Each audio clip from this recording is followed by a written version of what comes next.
Income tax, income from other sources. कल वाली class को आगे कंटिन्यू करते हैं हम। Expenses not allowed, expenses not allowed, not allowed मतलब इन एक्सपेंसेस को हम माइनस नहीं कर सकते। एक मिनट समझते हैं, सभी लोग बोर्ड पे इधर आओ, फोकस करें। मैंने आपसे फीस ली, मैंने आपसे जो फीस ली वो मेरी रिसिप्ट है। मेरी क्या है? रिसिप्ट। मान लीजिए मैंने आपसे फीस ली रुपए 10,000, आप पे खर्चा किया एक्सपेंस 4,000 रुपए। रिसिप्ट यानी फीस ली 10,000, एक्सपेंस किया 4,000, मेरी इनकम कितनी कहलाएगी बच्चों? 6,000। और टैक्स तो इनकम पे लगता है ना, ठीक है? तो इनकम टैक्स में पूरी में ही सिस्टम होता है, जितना रिसिप्ट किया उसमें से एक्सपेंसेस माइनस करो और इनकम पे टैक्स दो। लेकिन कुछ एक्सपेंसेस ऐसे हैं जिन्हें पे लगेगा, पूरे 10,000 रुपए लगेगा। कुछ एक्सपेंसेस ऐसे हैं जिन्हें माइनस करना अलाउ नहीं है। एक्सपेंसेस नॉट अलाउड यानी माइनस होंगे या नहीं होंगे? कैन नॉट लेस, इनको लेस नहीं किया जा सकता। पर 1, expenses related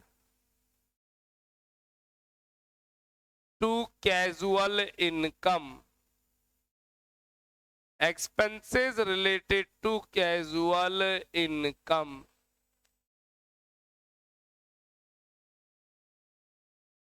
reception,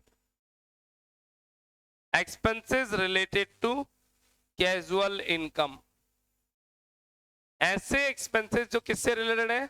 casual income से। आइए समझाता हूं। कैजुअल इनकम वो सारी इनकम, कौन सी? Lottery, card game, crossword puzzles, gambling, betting, जो उल्टे सीधे धंधे हैं उनकी, उन पर जितना भी खर्चा करते हो माइनस नहीं होगा। जरा समझा देंगे, इधर आओ। मैंने लॉटरी के टिकट खरीदे रुपए 10,000 के, लॉटरी लगी मेरी 1,00,000 की, लॉटरी लगी, रिसिप्ट कितनी हुई बच्चों? 1,00,000 रुपया। खर्चा कितना हुआ मेरी जेब से? 10,000 रुपया। इनकम दिख तो 90,000 रही है, लेकिन इनकम टैक्स डिपार्टमेंट इस एक्सपेंस को घटाना अलाउ नहीं करता। इनकम टैक्स डिपार्टमेंट कहता है जितना कमाया है पूरे पे टैक्स लगेगा कैजुअल इनकम के केस में। यानी आप लॉटरी, गैम्बलिंग, बैटिंग, है ना, क्रॉसवर्ड पजल्स, इनसे जो भी कमाओगे टोटल रिसिप्ट पे टैक्स लगेगा, खर्चे घटाना अलाउ नहीं है। आपके घोड़े ने कितनी बार हारा हो, कितनी बार आपने दाव लगाने पैसे खर्च किए, कुछ माइनस नहीं होगा, जितना जीता पूरे पे टैक्स दे दो चुपचाप। क्या मेरी बात समझ में आ रही है? नहीं तो जनरल कंसेप्ट क्या है? रिसिप्ट में से एक्सपेंडिचर हटाओ, इनकम पे टैक्स दो। यहाँ कह रहे हैं रिसिप्ट पे ही टैक्स देना पड़ेगा, कोई एक्सपेंसेस नहीं घटेंगे, एक्सपेंसेस कैन नॉट लेस। ठीक है ना? Second point, second point,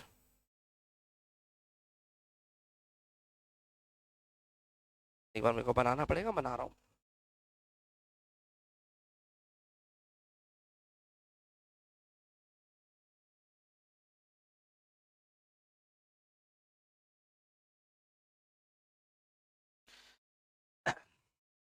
dividend collection charges,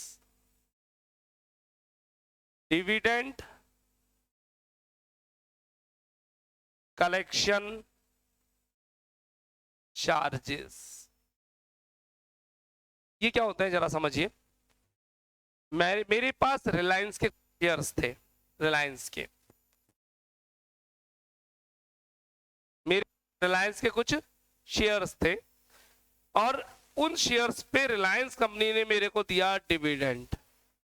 मान लीजिए मेरा डिविडेंड बनता है साहब रुपए 3,500, 3,500 रुपीज। अंबानी जी का फोन आया, भाई साहब अपना डिविडेंड ले जाना 3,500 रुपए। मैंने अंबानी जी को बोला सॉरी मेरे पास टाइम नहीं है, तुम देके जाओ। मैंने अंबानी जी को बोला सॉरी मेरे पास टाइम नहीं है, तुम देके जाओ। बोले मैं भी देने नहीं आ रहा। अंबानी जी ने बोला मैं देने नहीं आ रहा, मैंने कहा मैं लेने नहीं आ रहा। 3,500 रुपए हवा में अटक गए। अब ये 3,500 रुपीज मेरे पास कैसे आएंगे? मैंने अपने बैंक को बोला, अपने बैंक को बोला कि जाके अंबानी जी के बैंक से 3,500 रुपए ले आओ। क्या बैंक ऐसा काम करता है? जी हाँ। बैंक मेरे भी आप पे डिविडेंड कलेक्ट करके लेकर के आएगा। क्या बैंक पैसे कलेक्ट करता है? कि हाँ करता है ना, क्यों नहीं करता? आपके पेटीएम यही तो काम करते हैं सारे दिन, आपके लिए टिकट बुक कर देते हैं रेलवे की, करता ही नहीं करता? तो आपका बैंक क्या डिविडेंड लेकर आ सकता है? हाँ लेके आ सकता है, पर बैंक फोकट में काम नहीं करेगा, चार्जेस लेगा, है ना। बैंक वालों ने 3500 रुपये अंबानी जी से लिए और मेरे अकाउंट में डाले मात्र 3200 रुपये, 300 रुपीज काट लिया। मैं अपनी इनकम कितनी बताऊं? इनकम टैक्स डिपार्टमेंट कहता है कि आपका जो टोटल डिविडेंड है 3500 माइनस आपका एक्सपेंस हो गया आपका 300 रुपए, नेट आपके हाथ में आए 3200 रुपए। ये कह रहे हैं dividend collection charges can not allowed, यानी ये लेस नहीं होगा। तो फिर आपकी इनकम कितनी होगी? 3500। डिविडेंड कलेक्ट करने के लिए जो चार्जेस ये हैं उन्हें आप माइनस नहीं कर सकते हैं, नहीं कर सकते, अलाउ नहीं है। Next, third point, if income is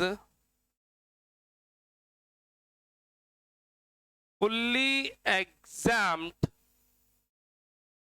if income is fully, line change, expenses and losses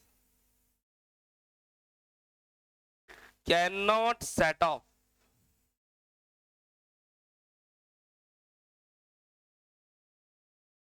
expenses and set off।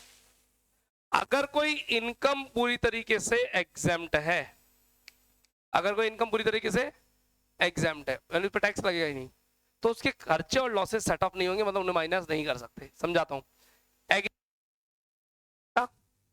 मैंने एग्रीकल्चर इनकम से रुपए कमाए 1 लाख, इस एग्रीकल्चर इनकम को कमाने ने बीज खरीदे, पानी खरीदे, खाद खरीदी। बीज पानी खाद खरीदने पे मेरी पॉकेट से खर्च हो गए रुपए 20,000, मेरी इनकम रुपए 80,000। इनकम टैक्स डिपार्टमेंट बोलता है ये 1 लाख रुपए तुम्हारे पूरे के पूरे क्या है? एग्जेम्प्ट, इन पे टैक्स लगेगा ही नहीं, क्योंकि if income is fully exempt, income पूरी तरह एग्जेम्प्ट है। तो ये जो खर्चे हैं ये माइनस इसमें से करोगे, इनकम ही एग्जेम्प्ट होगी ना। जब 1 लाख रुपए को एग्जाम कर दिया तो फिर खर्चे माइनस करने के लिए जगह ही नहीं बची। मैं कहता हूं मैंने, मेरे कपड़े का बिजनेस है, वहां से 20,000 रुपए माइनस कर लूं, क्या ही कपड़े के बिजनेस से 20,000 रुपए माइनस हो सकते हैं? बोले नहीं नहीं नहीं नहीं नहीं, अगर इनकम पूरी तरीके से एग्जाम तो उन लॉसेस को और उन एक्सपेंसेस को भूल जाओ, याद मत रखना, क्योंकि इनकम ही पूरी तरीके से एग्जाम है तो खर्चे माइनस नहीं किए जाएंगे। ये 3 पॉइंट लिखे अपन ने यहां पर। आइए कुछ और प्रोसीड करते हैं इसके अलावा, 6 पॉइंट तो खत्म, कुछ नया पढ़ते हैं। नया topic, gross up, gross up करना, मोस्ट इंपॉर्टेंट टॉपिक। सभी लोग बोर्ड पे, मैंने केबीसी से कुछ पैसे अर्न किए, केबीसी से अर्न करना मतलब विन करें, विन जीते हैं वहां से, विन। कितने पैसे जीते? मान लेते हैं रुपए 1 पेटी, 1 लाख। अमिताभ बच्चन जी का एक क्वेश्चन पूछा गया था टीवी में, मैंने उसका जवाब दे दिया, जवाब सही था, फोन आया, भाई साहब आप 1 लाख रुपए जीत चुके हैं, क्या आप दूसरा क्वेश्चन सुनना चाहेंगे? मेरे को पता है तू अटकाएगा यहाँ पे, क्योंकि दूसरा क्वेश्चन सुना तो दूसरे क्वेश्चन में आ जाएगा झोल, वो आएगा ही नहीं उनके शब्द में। अगर दूसरा क्वेश्चन सही होगा तो 1 लाख की जगह 2 लाख, और दूसरा क्वेश्चन गलत हुआ तो 1 लाख भी गए। मन कर रहे बातें, 1 लाख रुपए मैंने कमाए, इसमें तो मैं अपना विकास और प्रगति जाने कितने कर लूंगा, आने दे। अमिताभ जी ने कहा ठीक है मैं 1 लाख रुपए भेज देता हूं। अपने घर चेक आया भैया रुपए 70,000 का है। जी हाँ, इन्होंने टैक्स काट लिया अमिताभ जी ने 30%, बोले तो रुपए 30,000 का टैक्स काट लिया, और हमें रिसीव्ड हुए रुपए 70,000। कंसेप्ट समझेंगे, जब साल का एंड हुआ तो अपन इस पे टैक्स देंगे या टैक्स दे चुके? देंगे या दे चुके? दे चुके इस पे तो टैक्स, इस पे थोड़ी टैक्स देंगे। अच्छा आओ बताता हूं। जब साल का एंड हुआ तो मेरी सैलरी की income, house property, business and profession, capital gain और अदर सोर्सेस की इनकम को जोड़ा गया। जब जोड़ते हैं तो उससे आती है ग्रॉस टोटल इनकम, बोले तो GTI, gross total income GTI. सुनना जरा, मैंने इस पैसे को यहां जोड़ना है या नहीं जोड़ना? नहीं जोड़ना, तो इस पे तो टैक्स दे चुके। मैंने इनकम टैक्स ऑफिसर आया, बोले बेटा तूने केबीसी से पैसे कमाए थे? मैंने कहा हाँ कमाए थे। बोले क्या लिखे? मैंने कहा नहीं, क्यों लिखूं? मैंने कहा मैं तो उस पर टैक्स दे चुका, उसको यहाँ क्यों लिखूं? बोले लिख। नहीं तो लिख। नहीं, लड़ाई हो गई हमारे बीच। बोलता जबरदस्ती लिखने पड़ेंगे। मैंने कहा भाई मैं उस पर टैक्स दे चुका हूं। बोले लिख चुपचाप। मैंने कहा लिख देता हूं। मैंने अदर सोर्सेज में 70,000 रुपए लिख दिए। बोले नहीं पूरे लिख, पूरे लिख रुपए 1,00,000। मैंने कहा भाई टैक्स दे चुका हूं। बोले लिख चुपचाप। नहीं क्यों लिखवा दिए? मान लीजिए मेरी सब कुछ जोड़ जाड़ के इनकम आ रही रुपए 8,00,000। बोले देखना अभी लिख तो सही एक बार। मैंने कहा ठीक है मान लेते हैं इसकी बात। मैंने लिख दिया। इस 8,00,000 पे जब टैक्स की कैलकुलेशन करी, ये तो इनकम थी 8,00,000, तो सब कुछ जोड़ जाड़ करके 8,00,000 आया। टैक्स आया मान लीजिए मेरा रुपए 35,000, 35,000 बोल है ना। ये टैक्स की कैलकुलेशन होकर के आ गई। अब इनकम टैक्स ऑफिसर कहता है अब बता तूने कितना टैक्स दे दिया अमिताभ जी को? मैंने कहा कब से रो रहा हूं मैं तेरे को, 30,000 देके बैठा हूं ना। बोले माइनस कर ले तो चिल्ला का हो रहा है, और 5,000 का टैक्स अब दे दे हमको। मैंने कहा हाँ अब ठीक है भाई, ठीक है ना। मैंने कहा अगर अगर यहां पे टैक्स 35 की जगह 28,000 ही बढ़ता तो? बोले जो दे रखा वो माइनस कर ले। मैंने कहा दे तो 30 रखे हैं। तो बोले 2,000 का क्या ले जाना? रिफंड ले जा। क्या इनकम टैक्स डिपार्टमेंट रिफंड देता है? जी हाँ देता है। क्या मेरी बात समझ में आ रही है? ज्यादा जमा हो गए तो रिफंड ले जाओ, कम जमा हो गए तो और दे जाओ, कोई दिक्कत वाली बात नहीं है। क्या मेरी बात समझ में आ रही है? क्या income tax amount, income tax department इस टैक्स दिए हुए अमाउंट को वापस सैलरी इनकम में जोड़ेगा क्या? जी हाँ। और जोड़ेगा कौन सा? ये ग्रॉस वाला अमाउंट या ये अमाउंट? ग्रॉस वाला अमाउंट। बात समझ में आ रही है क्या? ठीक है इधर आओ। ये जो कहानी लिखी है तो मैंने वही लिखी है। ग्रॉस वाला अमाउंट जोड़ा जाएगा। मान लेते हैं ग्रॉस वाला अमाउंट क्वेश्चन में दिया हुआ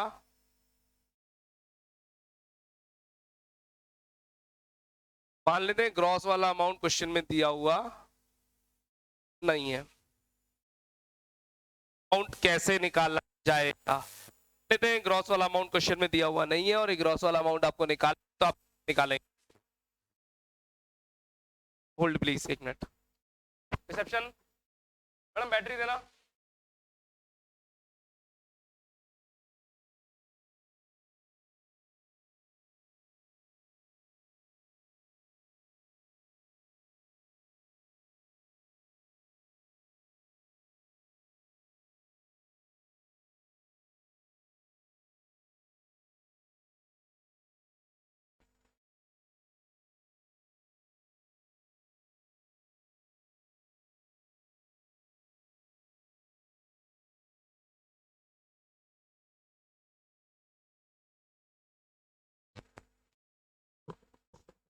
मान लेते हैं ग्रॉस वाला अमाउंट क्वेश्चन में दिया हुआ नहीं है, आपको पता है रिसीव्ड कितना हुआ, बस ये पता है रिसीव्ड कितना हुआ। अब वो ग्रॉस वाला अमाउंट कैसे निकालेंगे हमें पता नहीं है। वो ग्रॉस वाला अमाउंट निकालने के लिए आपको एक ट्रिक सिखाई जाती है जिसको बोलते हैं ग्रॉस अप करना। और ग्रॉस अप करने का एक फॉर्मूला है received amount multiply by 100 upon 100 minus small T. Small T बोले तो टैक्स की रेट, टैक्स की रेट। रुपए 70,000 multiply by 100 upon 100 minus 30 tax की रेट 30% थी ना। कैलकुलेशन करने से आए रुपए एक पेटीज पूरा 1 लाख।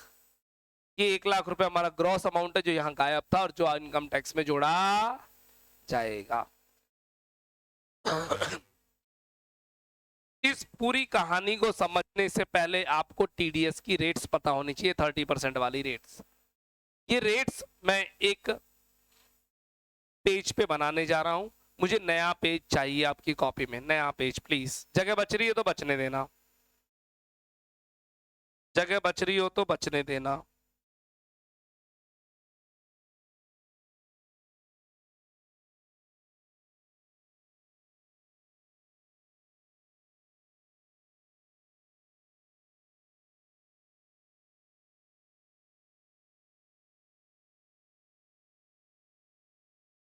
टीडीएस रेट्स, नया page please.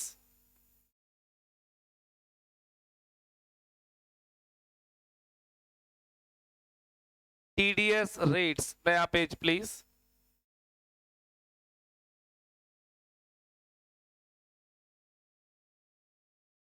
Full page length के लिए हमें काम करना होगा।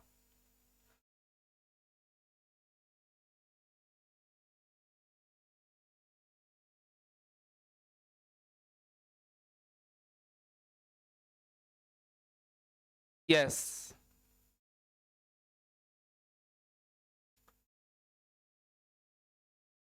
If gross amount exceed,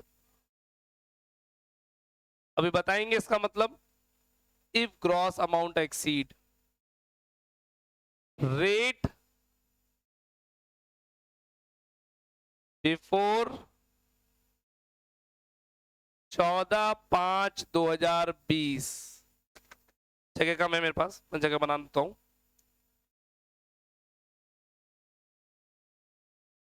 rate before 14/5/2020, rate from 14/5/2020। Students, 14/5/2020 एक ऐसी डेट जिस दिन आया था एक अमेंडमेंट, अमेंडमेंट यानी कानून में परिवर्तन। उस दिन से रेट नई अप्लाई हो गई। उस दिन के पहले टीडीएस की रेट अलग थी। क्या मेरी बात समझ में आ रही है क्या? तो हमें दोनों रेट्स लिखनी पड़ेगी क्योंकि हमारा प्रीवियस ईयर कौन सा है, 2020-21, यही प्रीवियस ईयर है। 20-21 के बीच में अगर 14 मई 2020 से पहले ट्रांजैक्शन हुआ है तो पुरानी रेट लगेगी, उसके बाद ट्रांजैक्शन है तो नई रेट अप्लाई हो जाएगी। ठीक है, चलिए करें शुरू, है ना। समझाना भी शुरू करूंगा। मैंने यहां लिखना शुरू किया, लिखते भी जाएंगे समझते भी जाएंगे। मैं थोड़ा सा जूम आउट कर देता हूं उसको ताकि आपके पास अच्छे से लिखने की भाई बहुत हो गया। यस, मैंने थोड़ा बड़ा कर दिया इसको। हॉर्स रेस लिखते जाए, हॉर्स रेस समझाएंगे अभी, आप लिखते जाए। लॉटरी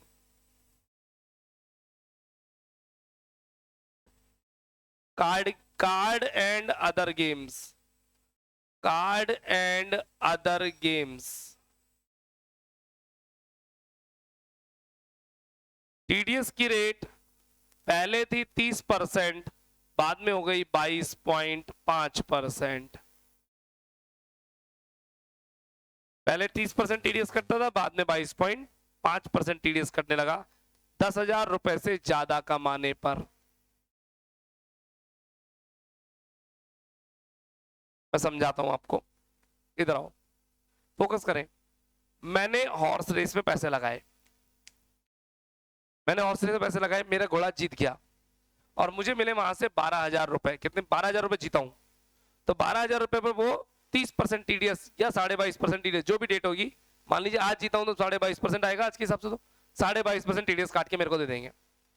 फिर थोड़ी देर बाद फिर मेरा घोड़ा जीता, फिर मेरे घोड़े ने जीते 13,000 रुपए, फिर मेरे को 22.5% टीडीएस काट के दे देंगे। फिर 2 घंटे बाद फिर मेरा घोड़ा जीता, आज दिन है अपना, अपन ने जीते 50,000 रुपए, फिर मेरे को 22.5% काट के दे देंगे। फिर थोड़ी देर बाद फिर घोड़ा जीता, अब की बार जीते 8,000 रुपए, टीडीएस नहीं कटेगा। टीडीएस कब कटता है? जब 10,000 से ज्यादा आप कमाओ तो। ये 10,000 रुपए की लिमिट पर मंथ नहीं है, पर एनम नहीं है, पर एक पर मंथ नहीं है, पर डे नहीं है, पर ट्रांजेक्शन है, पर ट्रांजेक्शन। जितनी बार घोड़ा जीतेगा 10,000 से ज्यादा, तब तब 22-22.5% टीडीएस कटता चला जाएगा। तो ये अमाउंट जो है ये पर ट्रांजेक्शन है, पर ट्रांजेक्शन है। नेक्स्ट लाइन, गैम्बलिंग जुआ खेलेंगे, बैटिंग शर्त लगाएंगे,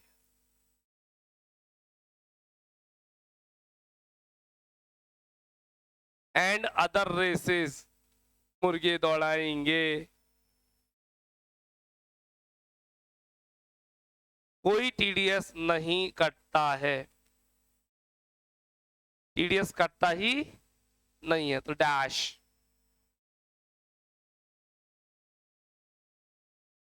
एक लाइन खींचिए, एक लाइन छोड़ करके फिर एक तीर बनाइएगा।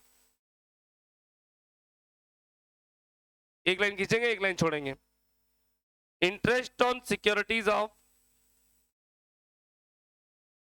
Interest on securities of, securities यानी शेयर डिवेंचर बॉन्ड सब आ गए, शेयर डिवेंचर्स बॉन्ड सब आ गए। किसके? Company and partnership firm, and partnership firm. TDS कटेगा 10% या 7.5% अगर अमाउंट 5,000 रुपए से ज्यादा कमाए तो।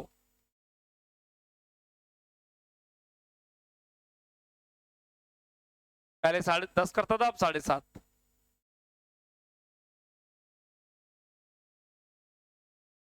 Interest on government securities and cooperative society,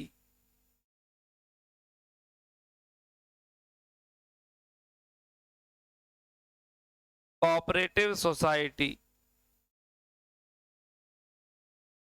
cooperative society और गवर्नमेंट की सिक्योरिटीज पर अगर आप कर रहे हैं तो कोई टीडीएस नहीं कटता है, इंटरेस्ट मिल रहा है आपको। तो गवर्नमेंट सिक्योरिटीज या कोऑपरेटिव सोसाइटी की सिक्योरिटीज है तो उसमें कोई टीडीएस नहीं कटता। एक लाइन खींचेंगे, एक लाइन छोड़ेंगे। Lottery business,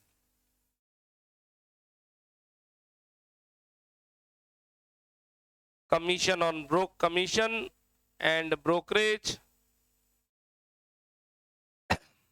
commission and brokerage,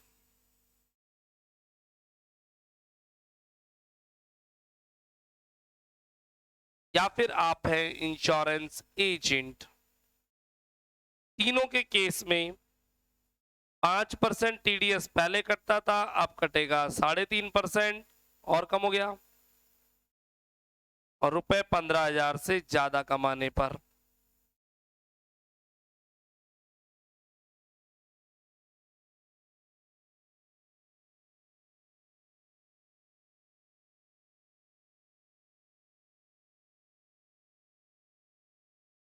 ठीक है, अगर आप कमा रहे हैं रॉयल्टी या फिर प्रोफेशनल एंड टेक्निकल सर्विसेज से,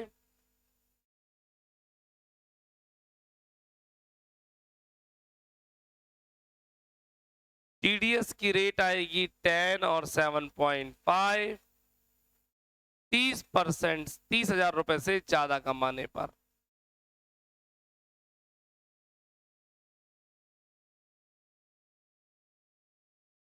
कहाँ चला गया?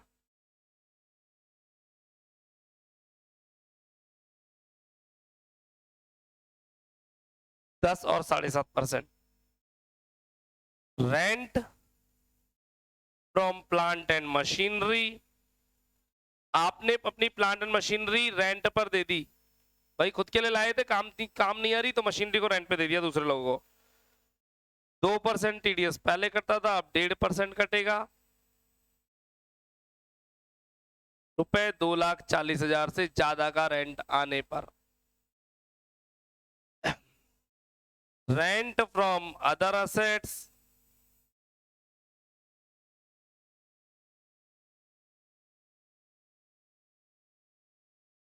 Rent from other assets, income from house property also, यानी मकानों पे रेंट आ रहा है तो उस पर भी टीडीएस कटेगा। 10 और 7.5%,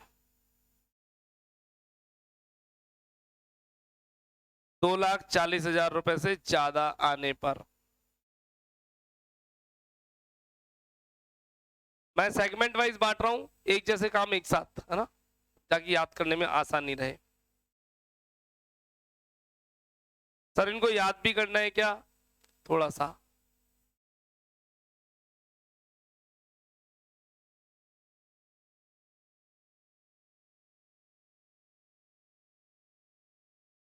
remuneration to director, remuneration to director, director से मिलने वाला रेम्यूनरेशन। 10% टीडीएस कटता था, अभी भी 10% ही कटेगा, बिना किसी लिमिट के हमेशा कटेगा।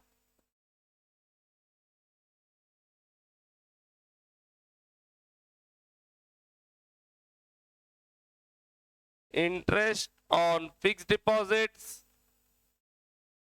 एफडी, 10% पहले कटता था, अब 7.5% टीडीएस कटेगा 5,000 से ज्यादा रुपए का इंटरेस्ट आने पर। सर और कितने हैं? 5-6 और अभी भी।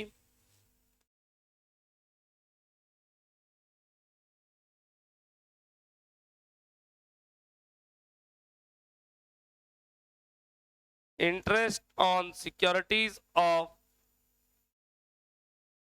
नगर निगम,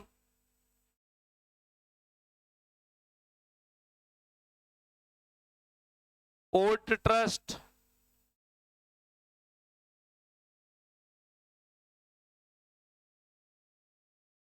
और नगर पालिका।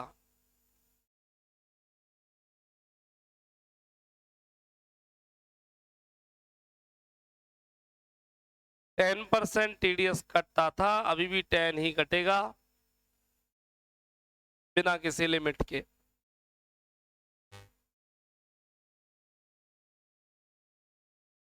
Amount received from national saving certificate, full form लिखना चाहो तो फुल फॉर्म लिखो प्लीज। राष्ट्रीय बचत पत्र बोलते हैं, national saving certificate.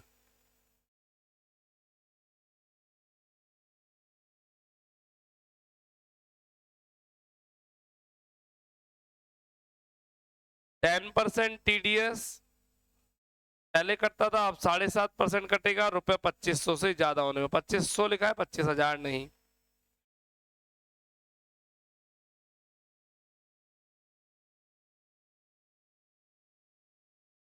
Amount from mutual funds,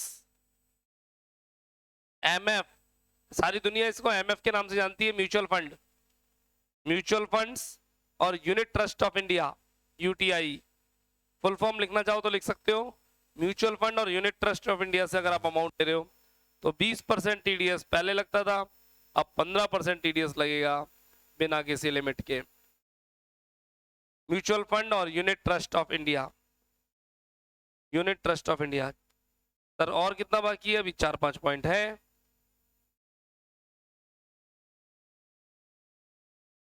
dividend from Indian company,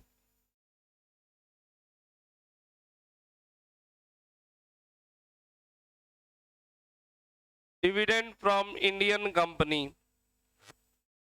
10% TDS से 7.5% पर आए हैं, 5,000 रुपए से ज्यादा होने पर।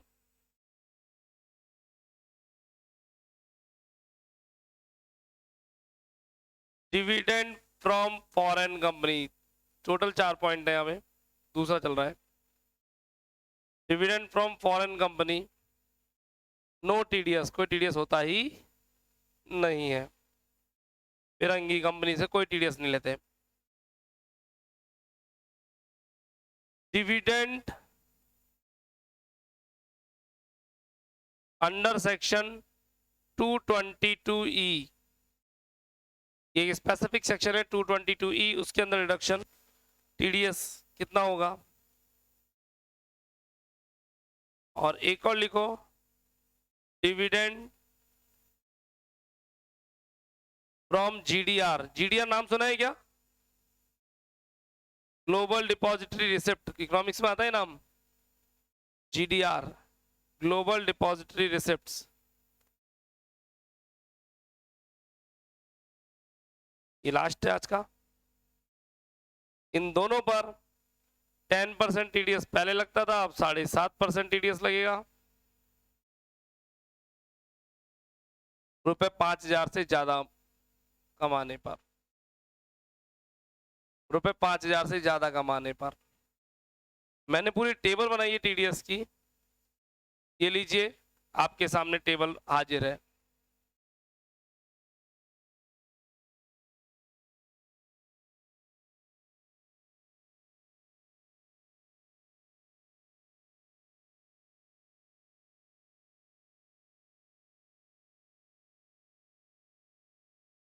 ये लीजिए पूरी टीडीएस की टेबल आपके सामने बोर्ड पर आ गई है।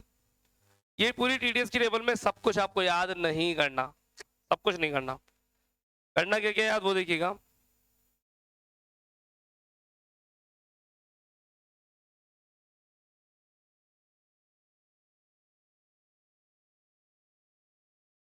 Dividend from Indian company 5 star, dividend from foreign company double star, dividend under section 222E double star, interest on FD triple star, ऊपर के 4 ट्रिपल स्टार। एटलीस्ट ये पॉइंट 4-5 पॉइंट्स आपको 5-6 पॉइंट्स याद करने पड़ने पड़ेंगे बिल्कुल। ये टीडीएस की टेबल बहुत ज्यादा इंपॉर्टेंट है, आपको याद करनी पड़ेगी। वैसे कोशिश करूंगा कल की क्लास में इसको याद करवा दें, कल इसके आगे पढ़ेंगे। आज के लिए इतना ही, कल क्वेश्चंस करे जाएंगे, बुक्स लेकर आइएगा। नेक्स्ट क्लास में हम बुक्स की मदद से क्वेश्चंस को आगे लेकर के पढ़ेंगे। नोट कर लीजिए प्लीज इसको पूरा का पूरा।